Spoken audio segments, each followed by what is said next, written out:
جمعہ کی نماز کے بعد گناہ معاف کروانے کا ایک نبوی نسخہ۔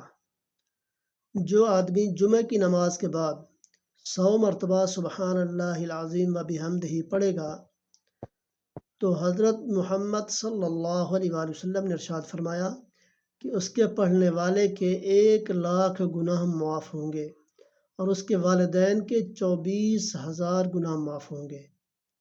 یہ چھوٹا سا حرف ہے لیکن اس کی عظمت اور اس کی فضیلت بہت زیادہ ہے، اس کا ثواب بہت زیادہ ہے۔ جمعہ کی نماز کے بعد اس آیت کو 100 مرتبہ پڑھنے سے سبحان اللہ العظیم و بحمدہ تو پڑھنے والے کے 1,00,000 گناہ معاف ہوں گے اور اس کے والدین کے 24,000 گناہ معاف کیے جائیں گے۔ تو یہ کتنا مختصر وقت کے اندر جو یہ پڑھا جائے گا 100 مرتبہ، انسان چلتے ہوئے بھی پڑھ سکتا ہے اور مسجد میں بیٹھ کر بھی جمعے کے بعد پڑھ سکتا ہے۔ تو اس کو پڑھنا جو ہے بہت فضیلت ہے، بہت برکت ہے، اس لیے خود بھی پڑھیں اور دوسروں کو بھی شیئر کریں تاکہ دوسرے لوگ بھی اس سے فائدہ حاصل کریں۔ دعا ہے اللہ تعالیٰ عمل کی توفیق عطا فرمائے۔